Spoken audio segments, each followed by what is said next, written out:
الحمد للہ وکفا وسلام علی عبادہ الذین اصطفى اشہد ان لا الہ الا اللہ وحدہ لا شریک لہ واشہد ان محمدا عبدہ ورسولہ۔ درود پڑھ لیں۔ اللہم صلی علی محمد وعلی آل محمد کما صلیت علی ابراہیم وعلی آل ابراہیم انک حمید مجید۔ اللہم بارک علی محمد وعلی آل محمد کما بارکت علی ابراہیم وعلی آل ابراہیم انک حمید مجید۔ اما اعوذ باللہ من الشیطان الرجیم بسم اللہ الرحمن الرحیم رب اشرح لی صدری ویسر لی امری واحلل عقدۃ من لسانی یفقہوا قولی۔ آج جو ہمارا ٹاپک ہے وہ ہے مارکہ متا۔ میرے پاس پیج نمبر 294 پہ ہے، تجلیات نبوت کا جو ایڈیشن میرے پاس ہے اس میں۔ اچھا، ہم نے عمرہ قضا لاسٹ ٹائم پڑھا تھا، عمرہ قضا یعنی اردو میں، تو اس میں ہم نے یہ پڑھا تھا کہ نبی صلی اللہ علیہ وآلہ وسلم اور صحابہ جو عمرہ ان کا پہلے رہ گیا تھا جس کے بعد صلح حدیبیہ ہوا تھا، اس کے بارے میں ہم نے پڑھا کہ وہ انہوں نے کیا، اور اس سے پھر وہاں پہ 3 روز آپ صلی اللہ علیہ وآلہ وسلم نے قیام فرمایا، اور پھر اس دوران ہم نے پڑھا تھا کہ حضرت میمونہ بنت الحارث ہلالیہ جو ہیں ان سے نبی صلی اللہ علیہ وآلہ وسلم کا نکاح ہوا تھا۔ اور اس میں میں نے آپ کو لاسٹ ٹائم یہ بتایا تھا کہ یہ جو بک میں لکھا ہوا ہے اس کو میں تھوڑا سا ویریفائی کر لوں گی کہ وہ حضرت حمزہ جو نبی صلی اللہ علیہ وآلہ وسلم کے چچا تھے، حضرت حمزہ بن عبد المطلب، ان کی بیوی تھی، یہ لکھا ہوا ہے آپ کی بک میں، لیکن اس کو میں نے ویریفائی کیا، یہ واقعی غلط لکھا ہوا ہے، ان کی بیوی نہیں تھی، ان کی بیوی کی بہن تھی، ٹھیک ہے، تو اس کی آپ کریکشن کر لیں۔ اچھا، اور یہ جب ہم نے پڑھ لیا، مطلب یہ ہم نے ٹاپک کمپلیٹ کر لیا تھا، اور پھر ہم نے یہ بھی پڑھ لیا تھا کہ عمرہ قضا سے واپس آ کر بھی کوئی آرام سے نہیں بیٹھے تھے، مزید فوجی کارروائیاں جاری تھیں، اور مختلف سمتوں میں نبی صلی اللہ علیہ وآلہ وسلم نے کچھ اور سرایا جو تھے وہ بھی روانہ کیے۔ ان میں سے سب سے اہم جو ہے وہ سریہ متا ہے، اس کو ابھی ہم پڑھنے جا رہے ہیں۔ متا ایک جگہ کا نام ہے، یہ جنوبی اردن کی سائڈ پہ ہے، ٹھیک ہے۔ اچھا، اور اس میں جو ہے بہت ہی، یعنی آپ کہہ لیں کہ انبلیویبل سا ایک مارکا، ان دا سینس کہ کوئی جو ریشیو تھی اس کی تو کوئی مطلب تکی سمجھ نہیں آتی۔ مسلمان بہت کم تعداد میں تھے، بیزنٹین امپائر جو تھی، رومن امپائر، ان کے ساتھ، بازنطینی سلطنت اس کو کہتے ہیں، ان کے ساتھ مقابلہ ہوا تھا۔ بارہ میں یہاں سے اس کو بک سے پڑھی ہوں۔ مارکہ متا جمادی الاولی سن 8 ہجری، ٹھیک ہے، جمادی الاولی سن 8 ہجری۔ عمرہ جو ہے وہ ذوالقعدہ 7 ہجری میں ہوا تھا، ٹھیک ہے، اور اس کے بعد کرتے کراتے مختلف کام، پھر اب وہ واپس آئے ہیں۔ ظاہر سفر جو ہے کچھ دنوں کا ہوتا تھا، ایک دن میں نہیں تھے پہنچ جاتے، اور ساتھ ہی آپ دیکھیں جمادی الاولی میں یہ اس مہم کے لیے آگے روانہ ہوئے۔ اچھا، اس میں جب ہم نے عمرہ اور بادشاہوں کے نام جو نبی صلی اللہ علیہ وآلہ وسلم نے میں خط بھیجے تھے، اس میں ایک واقعہ پڑا تھا، اسی کے ریفرنس سے بات سٹارٹ ہو رہی ہے۔ عمرہ اور بادشاہوں کو رسول اللہ صلی اللہ علیہ وآلہ وسلم نے جو خطوط لکھے تھے ان کے ذکر میں یہ بات گزر چکی ہے کہ شرحبیل بن عمر غسانی نے حضرت حارث بن عمیر ازدی رضی اللہ تعالیٰ عنہ کو، جو رسول اللہ صلی اللہ علیہ وآلہ وسلم کا خط لے کر امیر بصرہ کے پاس گئے تھے، ان کو قتل کر دیا گیا تھا۔ یہ امیر بصرہ کے نام جب نبی صلی اللہ علیہ وآلہ وسلم نے خط پڑھا تھا، یہی ٹاپک تھا کہ امیر بصرہ کے نام خط، تو یہ سفیر بنا کے بھیجے گئے تھے حضرت حارث بن عمیر ازدی جو ہیں، اور ہوا یہ تھا کہ ان کو اس نے، یہ جو شرحبیل بن عمر غسانی ہے، اس نے قتل کر دیا تھا راستے میں۔ اور میں نے آپ کو یہ بھی بتایا تھا کہ سفیر کا قتل جو ہے یہ اعلان جنگ کے برابر تھا، کیونکہ ظاہر ایسا تو نہیں ہوتا کہ کسی کے سفیر کو جو کہ پرامن سفیر ہو اور اس کو اس طریقے سے مار دیا جائے۔ تو بہرحال یہ ہوا تھا کہ ان کو قتل کر دیا گیا تھا، اور یہ حرکت اعلان جنگ کے مترادف تھی، ٹھیک ہے۔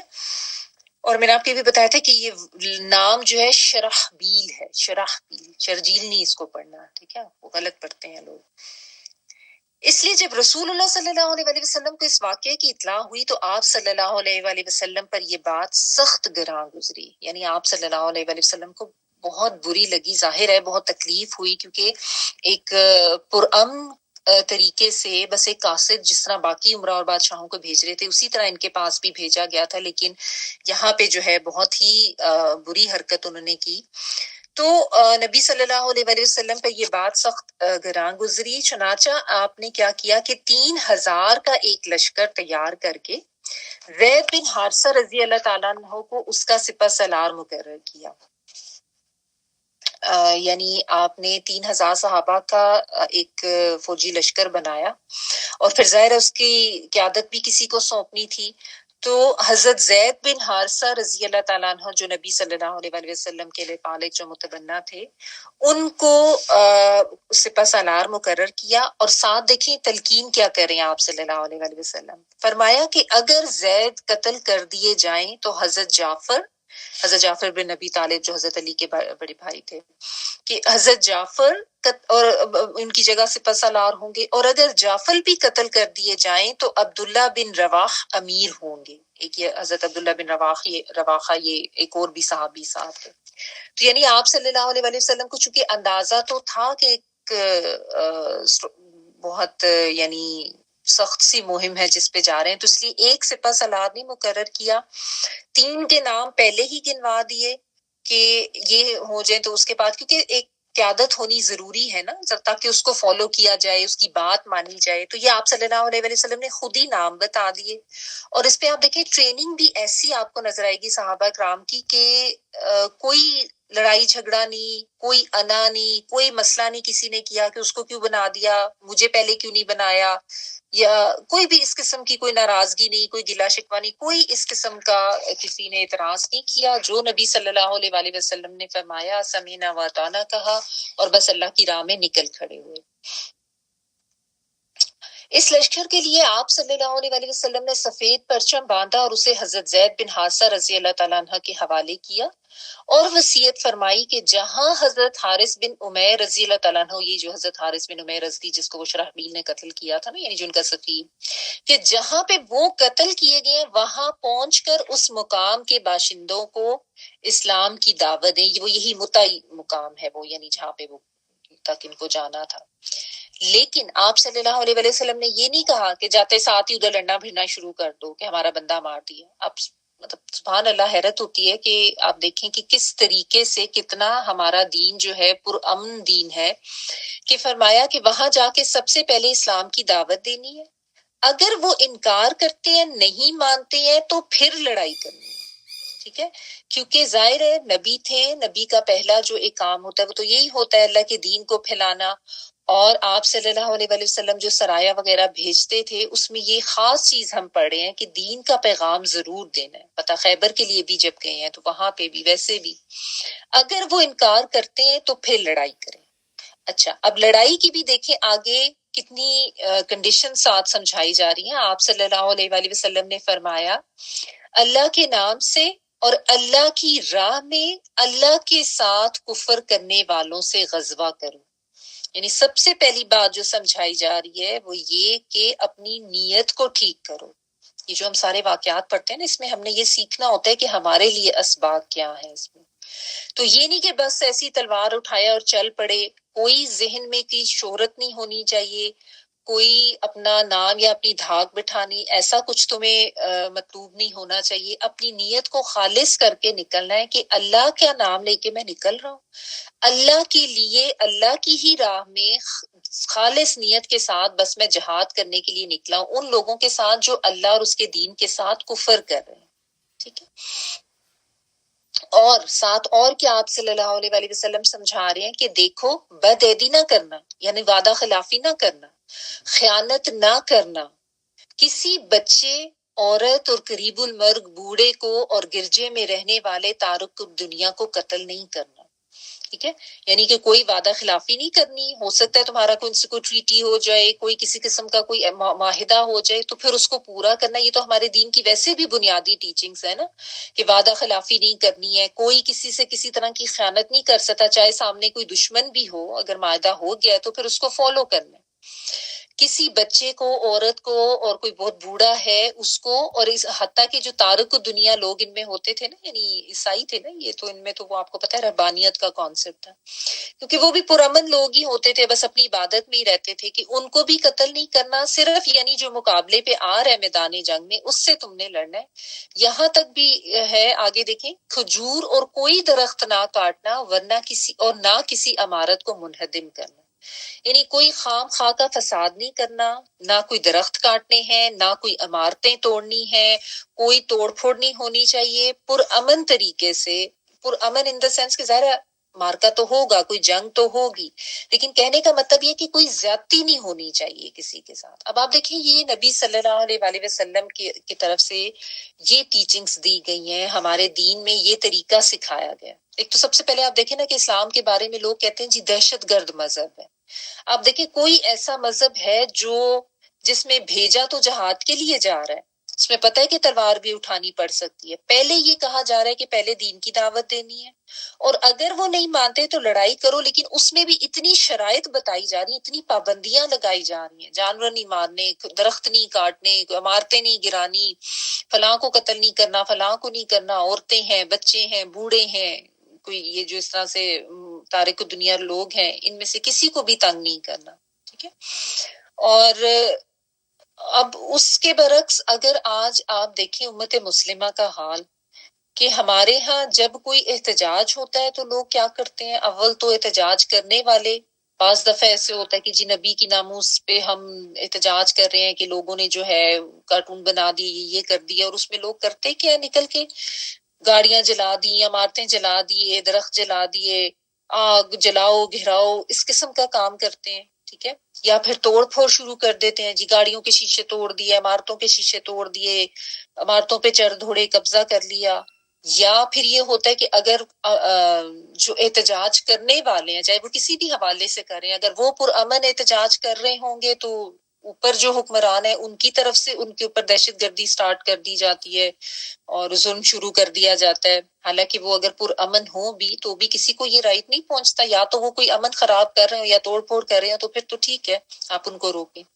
بلا وجہ پرامن احتجاج کے اوپر یا پھر اس قسم کا کوئی اٹیک کر کے تو سارا فساد کر دیا جاتا ہے زمین میں۔ ہمارے دین کی یہ ٹیچنگ نہیں ہے، ہمارے نبی کے اسوہ سے ہمیں نہیں پتہ چلتا صلی اللہ علیہ وآلہ وسلم کے ہمیشہ امن کا ہی پیغام دیا گیا، اور ہم لوگ بس وہی بات ہے کہ زبانی نام لیوان ہے، زبانی دعوے ہمارے بہت ہیں کہ ہم تو مسلمان ہیں، کلمہ پڑھے ہوئے ہیں، نبی کی امت میں سے ہیں، لیکن ہم نے طریقے کوئی نہیں اپنانے۔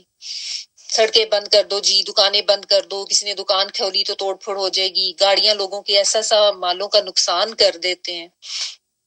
اور یہاں پہ آپ دیکھیں دشمن کے بارے میں بھی یہ حکم دیا جا رہا ہے کہ اس کے بھی کوئی مال کا نقصان نہیں کرنا، اس کے بھی درخت نہیں خراب کرنے، اس میں بھی کوئی عمارتیں ان کی خراب نہیں کرنی، بچوں کا لحاظ کرنا، عورتوں، اور ہمارے ہاں تو جب احتجاج ہوتا ہے یا ان کے اوپر ظلم کیا جاتا ہے تو نہ عورتوں کی کوئی عزت کا خیال رکھا جا رہا ہے، نہ کوئی بچوں کا دھیان رکھا جا رہا ہے۔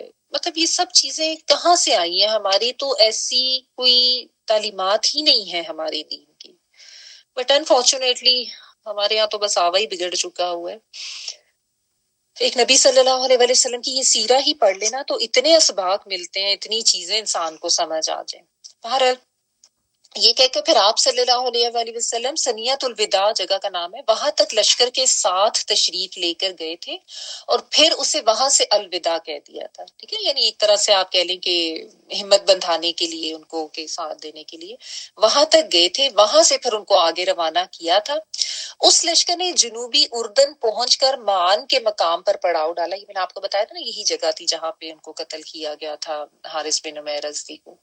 وہاں پہ انہوں نے پڑاؤ ڈالا، وہاں معلوم ہوا کہ ہرکل 1,00,000 کا لشکر لے کر معاب میں خیمہ زن ہے۔ ہرکل یہ جو روم کا جو بادشاہ تھا، ٹھیک ہے، وہ پہلی وہاں پہ خیمہ زن ہے، اور اس کے ساتھ مزید 1,00,000 نصرانی عرب بھی شامل ہو گئے، یعنی جو عرب قبائل تھے نا وہاں پہ شام کے علاقوں کے، وہ بھی ساتھ اس کے شامل ہو گئے تھے اور اس کا ساتھ دے رہے تھے۔ اس اطلاع پر مسلمانوں نے 2 رات مشورہ کیا کہ آیا رسول اللہ صلی اللہ علیہ وآلہ وسلم کو لکھ کر آپ سے کمک طلب کریں یا جنگ میں کود پڑیں۔ کمک طلب کرنا ہوتا ہے کہ مزید مدد حاصل کرنا، ٹھیک ہے، یعنی مدد ان دا سینس کہ اور جس ہوتا ہے نا کہ فوج کے لیے پیچھے سے پھر اور فوجی دستہ بھیجا جاتا ہے، ایکسٹرا سولجرز، اس معنوں میں۔ تو انہوں نے پہلے تو سوچا کیونکہ بہت زیادہ تعداد تھی وہاں پہ لوگوں کی اور ان ایکسپیکٹڈلی، اور یہ تھا کہ آپ سے مدد طلب کریں یا خود ہی آگے جنگ میں کود پڑے۔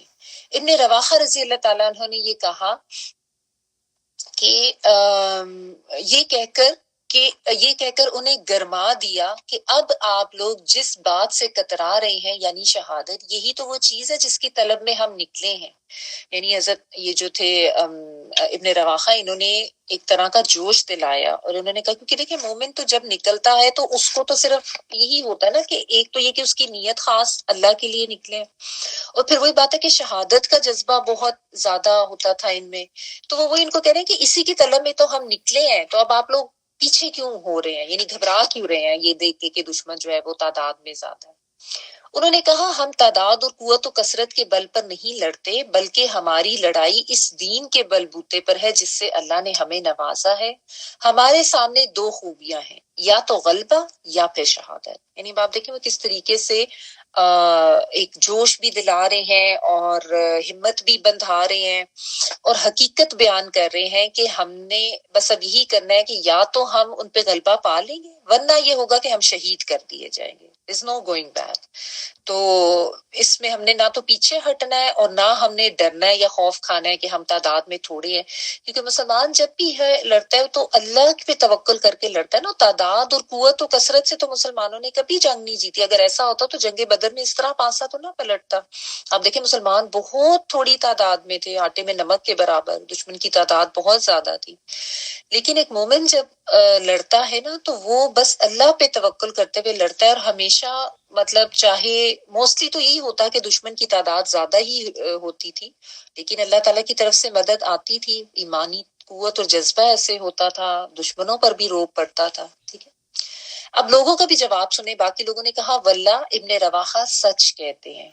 چنانچہ انہوں نے آگے بڑھ کر متا میں پڑاؤ ڈال دیا، پھر وہیں لشکر کو ترتیب دیا اور لڑائی کے لیے تیار ہو گئے، کیونکہ نبی صلی اللہ علیہ وسلم نے یہی انسٹرکٹ کیا تھا نا کہ عین اس مقام پہ جاؤ، یہ جو متا کا مقام جو ہے نا جہاں پہ ان کو قتل کیا گیا. تو انہوں نے وہیں پہ آ کر پڑاؤ ڈالا، پھر اپنے جو بھی اسٹریٹجیز تھی جنگی لشکر کو ترتیب دیا اور پھر لڑائی کے لیے بھی تیار ہو گئے. اب کیا تھا، ایک خوفناک اور سنگین مارکا شروع ہوا. خوفناک کیوں؟ کیونکہ مطلب آپ آگے پہ کیا پڑھے نا، جو تاریخ انسانی کا عجب ترین مارکا تھا. عجب ترین کیوں تھا؟ کیونکہ 3,000 جانباز یہ تھے. نبی صلی اللہ علیہ وسلم نے تو 3,000 کا لشکر بھیجا تھا اور آگے 2,00,000 کے لشکر جرار کا مقابلہ تھا.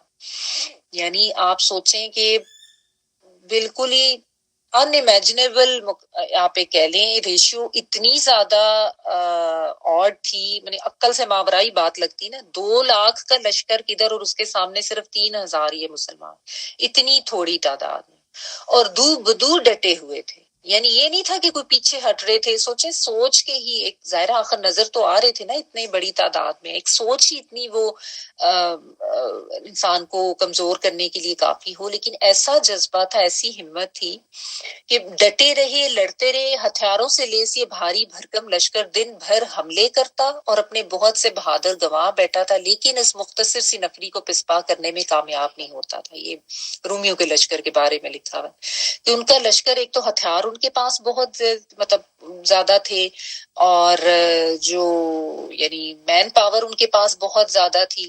سارا دن وہ لڑتے رہے، حملے کرتے رہے، اور کتنے ان کے بڑے بڑے جو جنگجو لوگ تھے وہ مارے گئے. لیکن یہ چھوٹی سی نفری یعنی چھوٹی سی فوج تھی، اس کو وہ ڈیفیٹ کرنے میں کامیاب نہیں ہو رہے تھے. اب یہ پڑھیں، یہ بھی بڑا رکت امیز ہے. مسلمانوں کا علم پہلے حضرت زید بن حارثہ رضی اللہ تعالیٰ عنہ نے لیا. نبی صلی اللہ علیہ وسلم کے متبنہ جو تھے وہ لڑتے رہے یہاں تک کہ دشمن کے نیزوں میں گتکے اور خلت شہادت سے مشرف ہو کر زمین پر آ رہے، یعنی شہادت ان کی ہو گئی.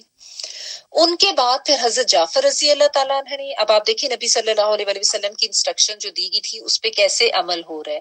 حضرت زید بن حارث کی ڈیتھ ہو گئی، وہ شہید ہو گئے. تو اس کے بعد نبی صلی اللہ علیہ وسلم نے کہا تھا کہ پھر حضرت جعفر جو ہے وہ قیادت سنبھالیں گے، وہ سربراہ بنیں گے. انہوں نے علم سنبھالا، یہ علم اسی لیے دیا جاتا تھا نا. تو انہوں نے علم سنبھالا یعنی انہوں نے قیادت سنبھال لی اور خوب جنگ کی. ٹھیک ہے، لڑے، بہت بہادری سے لڑے. جب لڑائی کی شدت شباب کو پہنچی، یعنی کہنے کا مطلب یہ کہ لڑائی جو ہے بہت زیادہ شدید ہو گئی، تو اپنے سرخ و سیاہ گھوڑے کی پشت سے کود پڑے اور وار پر وار کیے. یعنی خوب انہوں نے جو ہے وہ جنگ کی ہے، خوب لڑائی کی ہے. یہ نہیں کہ کوئی ڈر گئے پیچھے ہو گئے، یہاں تک کہ ان کا دایاں ہاتھ کاٹ دیا گیا حضرت جعفر کا. ٹھیک ہے، انہوں نے کیا کیا، دایاں ہاتھ کاٹ دیا تو جھنڈا بائیں ہاتھ میں لے لیا. کہ میں کوئی پیچھے نہیں ہٹ رہا ہوں، یا یہ نہ سمجھنا کہ ہم ریٹریٹ کر رہے ہیں، ابھی بھی ہمارا جھنڈا بلند ہی ہے، جو نبی صلی اللہ علیہ وسلم نے ان کو سفید پرچم دے کے بھیجا تھا نا۔ یہاں تک کہ ان کا بایاں ہاتھ بھی کاٹ دیا گیا، یعنی ان کے دونوں ہاتھ کٹ گئے تھے۔ پھر دونوں باقی ماندہ بازوؤں کی مدد سے جھنڈا آغوش میں لے لیا، یعنی اس طرح یہ کٹ کے نا، تو جو باقی کا پورشن بچتا نا، ایسے کر کے انہوں نے اس طریقے سے، یعنی جسٹ امیجن، مطلب باقی عقل بند ہو جاتی ہے۔ سبحان اللہ، کیا ان لوگوں، مطلب ہمیں ذرا سا کٹ لگ جاتا ہے، یہ کچھ ہو جاتا ہے، اور وہ بھی عام گھر کے کاموں میں تو ہماری کیا حالت ہوتی ہے، اور دین کے کام کے لیے تو ہم بالکل ہی کوئی تکلیف لینا گوارا ہی نہیں کرتے نا، یا کوئی مشکل لینا یا کچھ چیزیں فیس کرنا، اس کی طرف ہم آتے ہی نہیں ہیں، کیونکہ ہمیں لگتا ہے کہ پتہ نہیں دین کا کام جو ہے شاید وہ تو ہم بڑا کوئی احسان سمجھ کے کر رہے ہوتے ہیں، اچھا اس کے لیے وقت نکالو، ابھی آج تو میرے ساتھ یہ مسئلہ ہے، آج تو میری طبیعت ٹھیک نہیں ہے، اس قسم کی چیزیں۔ ٹھیک ہے، جائز مجبوریاں سب کی ہوتی ہیں، میں کسی کو یہ نہیں کہہ رہی، لیکن I'm just saying کہ ہمیں ہمارے لیے جو رول ماڈلز ہیں یا جو ایگزامپل جو سیٹ کی گئی ہیں، ٹھیک ہے، یہ تو ایک میدان جنگ میں ایک جہاد تھا، بٹ اسٹل یہ کہ ان سے ہمیں سیکھنا چاہیے نا کہ کس طرح کا جذبہ ہونا چاہیے اپنے دین کے لیے، اور ہم نے تو دین کو اس طریقے سے تو نہیں پھیلانا، ہم نے تو بس خود ہی سیکھنا ہوتا ہے، تو کم از کم اس کے لیے تو ہم تھوڑی پین لیا کریں اور تھوڑا ایکسٹرا ایفرٹس کیا کریں، ٹھیک ہے۔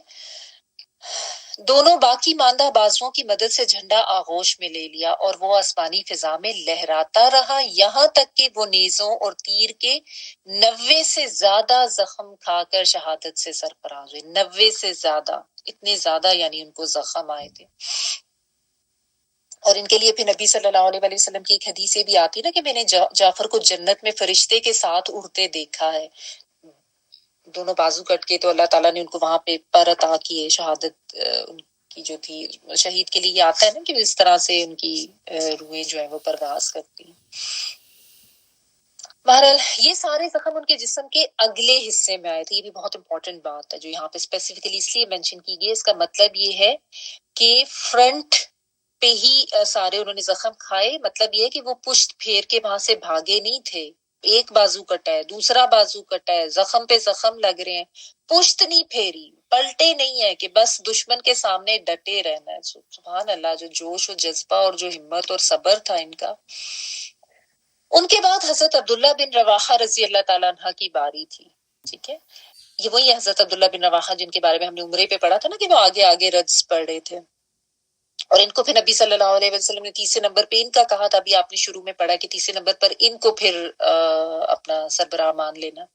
تو ان کی باری تھی، انہوں نے جھنڈا لیا، آگے بڑھے، پھر اپنے ماما نامی گھوڑے سے اتر کر لڑتے لڑتے وہ بھی شہید ہو گئے، ٹھیک ہے۔ تو یہ تینوں صحابہ کرام جو ہے نا اس جنگ میں شہید ہوئے تھے۔ ان کی شہادت پر پھر جھنڈا حضرت ثابت بن ارقم رضی اللہ تعالیٰ نے تھام لیا تاکہ گرنے نہ پائے، اور مسلمانوں سے کہا کہ آپ لوگ کسی بھی آدمی پر اتفاق کر لیں۔ اب یہاں پہ آپ دیکھیں کتنی زبردست اسٹریٹجی ہے اور کیسی حکمت سے وہ بات کر رہے ہیں، کیونکہ تین کا ہی نبی صلی اللہ علیہ وسلم نے بتایا تھا نا کہ پہلے یہ ہوں گے حضرت زید بن حارثہ، اس کے بعد حضرت جعفر، اور اس کے بعد جو ہے حضرت عبداللہ بن رواحہ، اس سے آگے کا تو نہیں تھا۔ اب اس کے آگے خود ڈیسیجن لے رہے ہیں، ٹھیک ہے، یہ آگے آئے ہیں حضرت ثابت بن ارقم، خود آگے بڑھے ہیں، جھنڈا انہوں نے تھام لیا کہ جھنڈا ہم نے نہیں گرنے دینا کہ دشمن کو یہ نہ پتا چلے کہ اس نے زیر کر لیا، لیکن ساتھ یہ بھی کہہ رہی ہیں کہ کسی پر بھی اتفاق کر لیں، میرا جھنڈا پکڑنے کا مطلب یہ نہیں ہے کہ تم اب مجھے ہی لیڈر بناؤ اور مجھے ہی آگے نہیں۔ اتنے سیلف لیس ہوتے تھے اور اتنا بلند اخلاق ہوتا تھا، کوئی ایروگنس نہیں، کوئی ایٹیٹیوڈ نہیں، کوئی ناراضگی نہیں، کوئی انا نہیں، کوئی تعصب نہیں، اعتراض نہیں، بس یہ ہوتا تھا بس لڑنا ہے اللہ کے دین کے لیے، اللہ کے لیے نیت خالص کرتے ہوئے، اور پھر اس میں آپ دیکھیں یونٹی بھی کیسی ان کی نظر آتی ہے نا۔ لیکن ہوا کیا کہ لوگوں نے حضرت خالد بن ولید رضی اللہ تعالیٰ عنہ پہ اتفاق، کیونکہ وہ تو بہت زبردست جنگجو تھے اور ابھی کچھ عرصہ پہلے ہی وہ مسلمان ہوئے تھے، ان کو جو ہے اس پہ اتفاق کیا لوگوں نے، اور اس طرح جھنڈا اللہ کی تلواروں میں سے ایک تلوار کی طرف منتقل ہو گیا۔ سیف من سیوف اللہ، یہ حضرت خالد بن ولید رضی اللہ تعالیٰ عنہ کو لقب دیا تھا نا نبی صلی اللہ علیہ وسلم نے سیف اللہ کا، تو اس لیے یہ لکھا ہوا ہے تلواروں میں سے ایک تلوار کی طرف منتقل ہو گیا، یعنی حضرت خالد بن ولید رضی اللہ تعالیٰ عنہ کی طرف۔ حضرت خالد رضی اللہ تعالیٰ عنہ نے آگے بڑھ کر اتنی پرزور اور اتنی بے نظیر جنگ کی کہ ان کے ہاتھوں میں 9 تلواریں ٹوٹ گئیں. جسٹ امیجن 9 تلواریں ٹوٹ گئی. اور ادھر رسول اللہ صلی اللہ علیہ وآلہ وسلم نے صحابہ کو مدینہ میں اسی دن تینوں سپہ سالاروں کی شہادت کی خبر دے دی تھی. اللہ تعالیٰ کی طرف سے خبریں پہنچ گئی تھی ان کو، اور بتایا کہ اب جو ہے کمان خالد بن ولید کے ہاتھ میں آ گئی ہے اور انہیں اللہ کی تلواروں میں سے ایک تلوار قرار دیا. سیوف من سیف من سیوف اللہ، صحیح بخاری میں آتا ہے یہ. بہرحال دن ختم ہوا. اب آپ دیکھیں یہاں پہ حضرت خالد بن ولید جو ہیں بہت زیادہ، میں نے آپ کو بتایا نا ان کی اسٹریٹجیز جنگ کی بڑی زبردست ہوتی تھی، بڑے حکمت بہت تھی ان میں، جنگجو بہت تھے، بڑی جنگیں انہوں نے لڑی ہوئی تھی، تو ان کو بڑی اسٹریٹجیز پتہ تھی. دن ختم ہوا تو دونوں فریق اپنے اپنے کیمپوں میں واپس چلے گئے. جب رات ہوتی تھی تو اسی طرح ہوتا تھا کہ اپنے اپنے اس میں چلے جاتے تھے کیمپوں میں. صبح ہوئی تو حضرت خالد بن ولید رضی اللہ تعالیٰ عنہ نے حضرت خالد بن ولید رضی اللہ تعالیٰ عنہ نے لشکر کی ترتیب ہی بدل دی. بڑی زبردست ان کی یہ اسٹریٹجی تھی، بڑا حکیمانہ ایک انہوں نے سٹیپ لیا تھا کہ لشکر کی انہوں نے نا ترتیب اس طرح سے بدلی کہ پیچھے والے کو آگے کر دیا، آگے والوں کو پیچھے کر دیا، دائیں والوں کو بائیں کر دیا، بائیں والوں کو دائیں کر دیا. اسی طرح ہوتا تھا نا، مطلب ایک اس میں کراؤڈ اس طرح سے لڑے ہوتے تھے، رائٹ پہ بھی، لیفٹ پہ بھی، فرنٹ پہ بھی، بیک پہ بھی. انہوں نے نا وہ کیونکہ مطلب یعنی جو اب کمک تو پیچھے سے کوئی نہیں آ رہی تھی. ویسے یہ بھی آتا ہے بعض روایات میں کہ کچھ صحابہ کرام آئے بھی تھے بعد میں.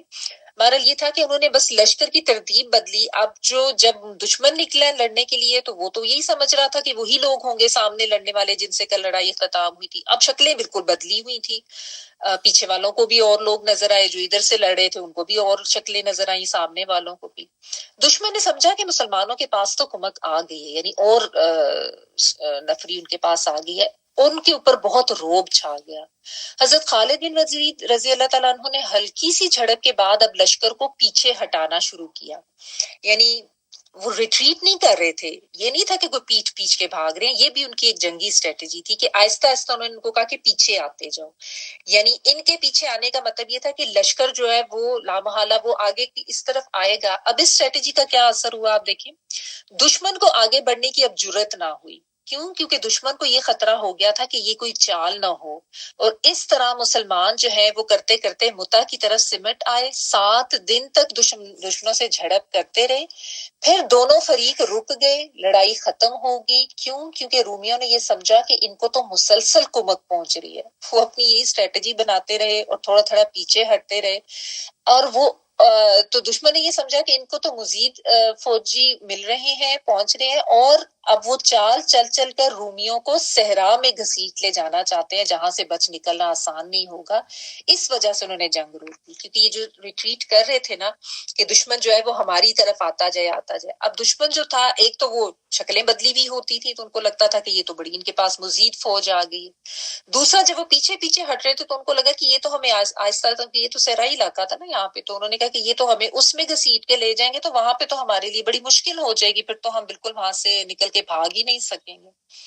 تو انہوں نے کہا کہ نہیں، اب ہم جو ہے نا واپس چلتے ہیں، بس اس معاملے کو ختم کرتے ہیں. یعنی بس یہ آپ کہہ لیں کہ اللہ تعالیٰ کی طرف سے ایک مدد اس طرح کی ہوئی تھی کہ دشمن پہ اتنا زیادہ روب بھی پڑا اور اس کو خوف بھی آنے لگ گیا کہ یہ ہمارے ساتھ جو یہ کوئی چال چل رہے ہیں، کوئی ایسی اسٹریٹجی کر رہے ہیں کہ ہمیں پھنسانا چاہتے ہیں. اور وہ یہ بھی دیکھ رہے تھے کہ شاید اور سے اور لوگ آتے جا رہے ہیں. تو انہوں نے کہا اگر ہم ان کے پیچھے پیچھے ہوتے ہوئے ان کے ساتھ آگے لڑتے لڑتے صحرا میں پہنچ گئے تو پتہ نہیں کتنے لوگ آ جائیں گے ان کے تو سارے ہی، اور ہم تو پھر بالکل ہی گھیر لیے جائیں گے. حالانکہ آپ دیکھیں ریشیو کیا تھی ان کی، تو بہت زیادہ تعداد تھی دشمن کی. بہرحال اس طریقے سے ہوا کہ لڑائی ختم ہو گئی، دونوں فریق رک گئے اور اس جنگ میں مسلمانوں کا پلڑا بھاری رہا تھا. اس غزوے میں 12 مسلمان شہید ہوئے. دشمن بہت زیادہ تعداد میں مارے گئے اور تعداد لیکن ان کی جو ہے وہ معلوم نہیں ہو سکی تھی.